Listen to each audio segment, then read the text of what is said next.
রাজনৈতিকভাবে লড়তে আসেনি, আমার লড়াই মা বোনদের জন্য প্রচারে বেরিয়ে বার্তা রেখা পাত্রর। বিরোধীদের নিয়ে আবারও মুখ খুললেন বসিরহাটের বিজেপি প্রার্থী। বিরোধীদের সঙ্গে হাতে হাত রেখে লড়াইয়ের ইচ্ছে প্রকাশ রেখার। সন্দেশখালীর মহিলারা পাশে থাকলে জয়ের ব্যাপারে 100% আশাবাদী রেখা পাত্র। এবারের লোকসভা ভোটে বিজেপির লক্ষ্য মহিলা ভোট বাক্স। মহিলা ভোট পেতে তাই বিজেপির ব্রহ্মাস্ত্র এখন সন্দেশখালী। বঙ্গ বিজেপির বাজি সন্দেশখালীর প্রতিবাদী মুখ রেখা পাত্র। প্রার্থী তালিকা প্রকাশের পর থেকেই প্রচারে জোর দিয়েছেন বসিরহাটের বিজেপি প্রার্থী। তার মূল লক্ষ্য সন্দেশখালীর মহিলাদের সম্মান রক্ষা করা।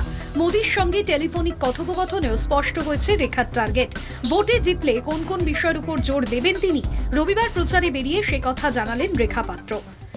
দেখুন, আমার মূল উদ্দেশ্য হচ্ছে মা বোনেদের সম্মান রক্ষা করা।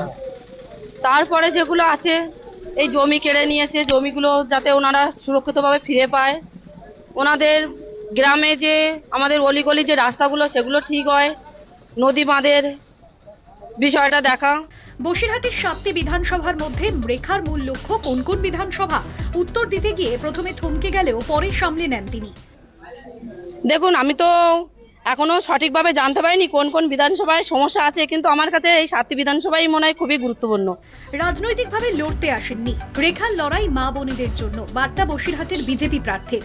দেখুন, রাজনীতিভাবে তো আমি তো লড়াই লাভিনি, তো আমার মা বোনেদের জন্য যদি সেই রাজনীতিতে লেবে যদি আমাকে সেই বিচার করতে হয়, তো আজকের আমার মা বোনেরা তার প্রমাণ। এনাদের কাছে যে আমি যে এনাদের ভালোবাসা পাচ্ছি, এনাদের সহযোগিতা পাচ্ছি, তো আমি এতে 100% আশাবাদী। অন্যান্য দিনের মতো এদিনও বিরোধীদের নিয়ে মুখ খুললেন না বসিরহাটের বিজেপি প্রার্থী, বরং বিরোধীদের সঙ্গে হাতে হাত রেখে লড়াইয়ের অঙ্গীকার নিলেন তিনি। দেখুন, বিরোধীদের একটাই কথা বলতে চাই, আমার তরফ থেকে আমার যতটুকু বলার, আমি তো ওনাদের হয়ে লড়তে এসেছি। দেখুন, উনি বিরোধী হোক আর শাসক হোক, আমার কারোর দেখার দরকার নেই। আমি ওনাদের হাতে হাত রেখে এই যুদ্ধে লেবেছি। আমি ওনাদের চাই আমার পাশে, ওনারা আসুক, আমি স্বইচ্ছায় ওনাদেরকে গ্রহণ করে নেব। তিনি চাইছেন বসিরহাট লোকসভা কেন্দ্রে বিরোধী যেই হোক না কেন জেতার ব্যাপারে যথেষ্ট আশাবাদী।